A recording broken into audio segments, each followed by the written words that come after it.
Halo teman-teman, kamu pengen perut rata, bergaris, abs-nya muncul, tapi masih males diet, males hitung kalori, males ribet. Nah, jangan khawatir. Di sini aku akan kasih tips diet tanpa hitung kalori, tapi kalau kamu melakukan tips-tips ini dengan rutin, kamu bakalan tanpa tidak sengaja kalori defisit loh. So, tunggu apa lagi?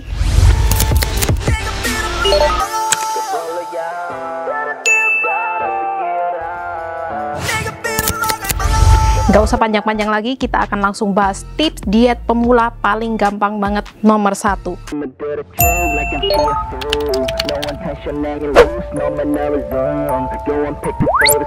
Mengurangi makanan manis dan minuman manis. Banyak nih yang udah gak makan nasi lah, gak makan gorengan lah, masih makan makanan-makanan manis dan minuman-minuman manis. Padahal ketika kita mengkonsumsi makanan yang gulanya tinggi, itu hormon insulin kita naik guys. Ketika hormon insulin naik, maka hormon fat burning kita akan turun, bakar lemaknya kesusahan. Dan juga hormon penyimpanan lemak, terutama lemak-lemak di perut nih, hormon penyimpanan lemaknya naik. Selain itu, hormon insulin yang naik juga mengakibatkan hormon stres kita naik, kortisol naik. Lemak perut is coming yo. Jadi saran aku bagi kamu yang suka es teh manis kek, es lemon tea kek, es dawet kek, so skip minuman itu semua dengan air putih. Mau air es, air hangat, sembarang ya guys. Air es lo membekukan lemak perut, Cak. Gak iso metu lemak Mitos ya, semua air putih 0 kalori.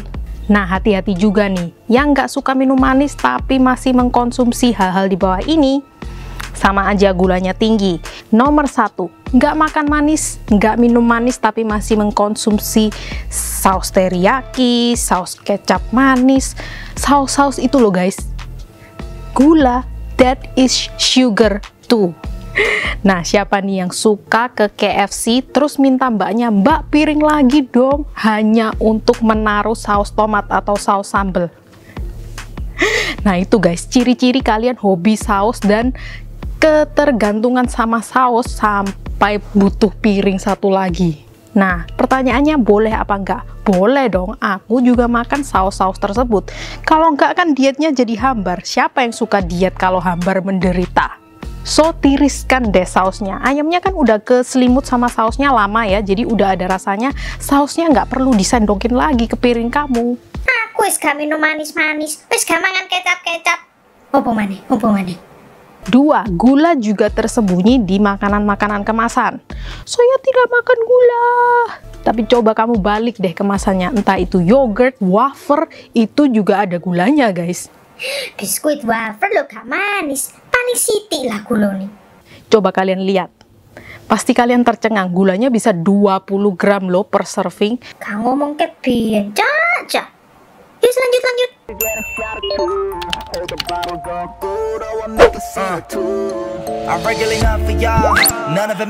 Kedua, perbanyak sayur yang berfaedah yang penting. Kenapa? Karena banyak juga loh sayur yang tidak berfaedah. Larang iki ambune. Brokoli, cauliflower, jamur gunung Everest. Gak ono, Cak, nang desaku. Kalian pasti mikir nih, sayur berfaedah itu sayur Yang mahal-mahal, brokoli, asparagus yang impor. No, sebenarnya semua sayur itu berfaedah. Kalian sendiri yang bikin sayur-sayur tersebut tidak berfaedah. Sayur yang tidak berfaedah nomor 1, sayur yang tenggelam sama minyak. Halo bu ibu, emak-emak yang suka masak sayur tapi minyak tumisannya 2 sendok makan. Saiki nyarano ibu-ibu. Gak enak, Cak, gono minyake. Gak wangi. Dengan tambahan minyak berlebih, itu sayur udah 300 kalori lebih berkalori daripada sayur yang direbus loh. Minyaknya dikit aja tetap wangi kok guys. Bu ibu, tetap wangi pakai minyak segitu. Sayur tidak berfaedah nomor 2, sayur yang dimasak lama banget sampai lembek, loyo, udah nggak ada struktur dan tekstur fibernya. Itu dia udah tidak bisa mengkontrol hormon insulin kita. Aku loh mangan sayur, tapi BAB gak lancar, Cak. Sembelit ini. Ya sayurnya kamu masak berapa lama? Iya ya. Lanjut. Terus ketika BAB tidak lancar, perut kembung nih. Ya, isinya bukan lemak tapi isinya sampah makanan yang tidak bisa keluar karena seratnya kurang.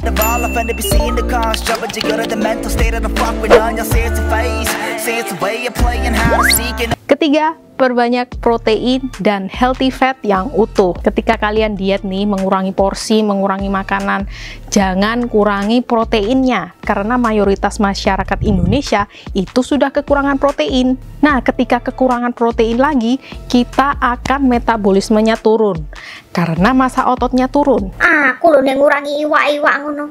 Langsung turun bebe, Cak. Iya. Tapi turunnya dari massa otot, artinya metabolismenya turun. Percuma ya.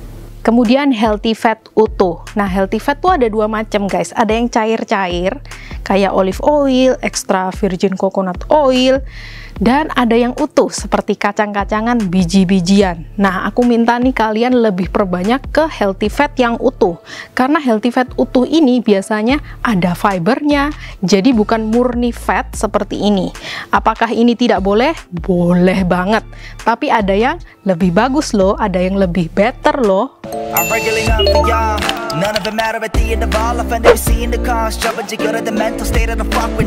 4. Minum air putih 15 menit sebelum makan. Minumnya segelas atau 1,5 gelas. Nah, biasanya nih ketika kita menerima sinyal lapar, aduh lapar banget. Sebenarnya otak kita tuh tidak bisa membedakan antara sinyal lapar dengan sinyal haus. Ya, jangan-jangan kita tuh haus tapi pengen makan gitu ya. Jadi sebelum makan ada baiknya kita minum dulu supaya hausnya terpenuhi, laparnya juga kepenuhi ya.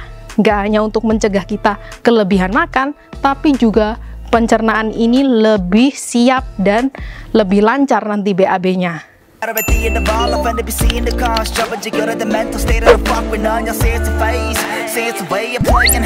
5. Bawa botol minum air kemana-mana. Mau jalan kaki kayak mau jalan ke mall, mau ke rumah temen, ngopi bareng temen, gak usah pesen, kalian minum aja dari botol minum kalian. Minumnya rahasia-rahasia ya, takut ditegur sama mas-mas mbaknya. Jadi at least ketika kalian ngafe, kalian konsumsi dari minumannya itu 0. Coba kalian beli es lemon tea, udah 200 kalori minimal.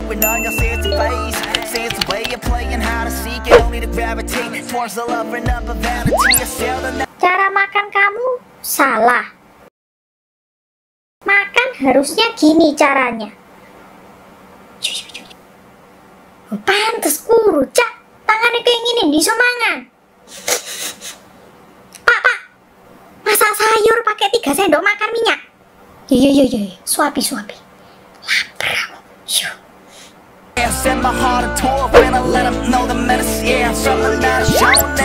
Hehehe, bercanda biar kalian tetap fokus.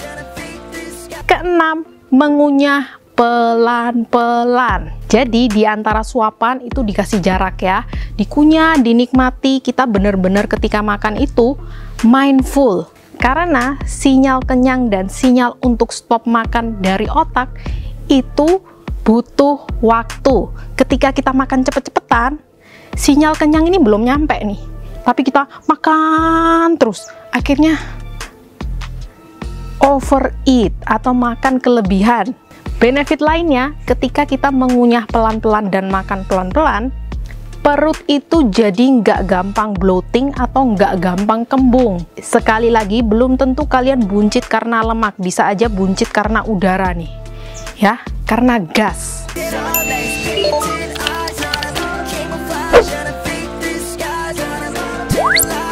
Ketujuh, kurangi konsumsi garam. Nah, iki baru bener. Gamangan garam loh, turun 10 kilo, Cak aku.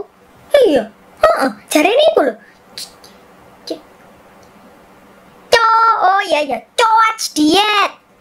Coach diet. Nah, bukan masalah nama profesinya ya, cuman banyak orang atau ada beberapa oknum yang menyalahgunakan nama ini padahal mungkin belum layak. Aku ingetin sekali lagi, garam sebenarnya tidak membuat gendut. kalau ada diet yang anti garam, tidak boleh makan garam. Nah, itu adalah salah satu ciri, mohon maaf, itu diet abal-abal. Karena tubuh kita tuh butuh garam. Nah, yang menjadi masalah adalah konsumsi masyarakat dunia terhadap garam itu 2 kali lipat lebih banyak daripada yang seharusnya. Kemudian ingat, garam itu mengikat air. Nah, ketika ada banyak air nih, kita itu bisa buncit air, ya, gelambir-gelambirnya itu belum tentu lemak loh guys, bisa aja gelambir air. Tapi inget ya, bukan tidak makan garam. Nah, bagi yang mau gampang nih, sekarang itu banyak banget yang jual garam kurang natrium atau garam kurang sodium. Jadi asinnya tetap sama nih, tetap nikmat, tapi kandungan sodiumnya atau natriumnya bisa 40%, 50% lebih rendah. Kalian search aja di e-commerce, garam kurang natrium.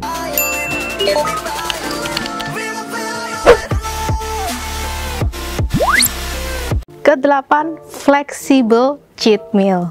Kalau tadi kan ngelarang-larang ya, nggak boleh ini, nggak boleh itu, kurangin ini, kurangin itu. Sekarang aku mau kasih tahu bahwa kalian bisa loh makan makanan favorit kalian, mau cake kek, mau selai-selai yang manis-manis kek, mau gorengan kek, it's okay. Bahkan aku pun masih makan makanan-makanan tersebut. Tapi ketika kalian pengen makanan-makanan tersebut, kalian utamakan dulu kalori yang dibutuhkan tubuh, protein, karbo kompleks, healthy fat, baru deh kalau kalian masih ada ruang nih ibaratnya ya, boleh makan makanan yang kalian suka di terakhir.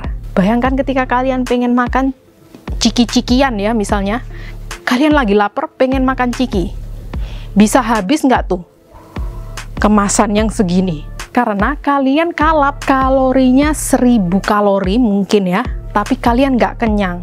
Kenapa tuh? Karena tubuh masih pengen, makanan aku mana nih, yang buat otot mana nih, yang healthy fat mana nih, tapi kalian kasih yang ibaratnya kurang ada gizinya. Makanya tubuh kalian lapar terus, padahal kalori yang masuk nih sudah ribuan. Iki lho tak tonton sampai mari di rumah no. Biasanya gak ditonton sampai mari ku yo, salah info terus tulis di kolom komentar, jagone ngetik-ngetik ae. Wis. Cek meneng.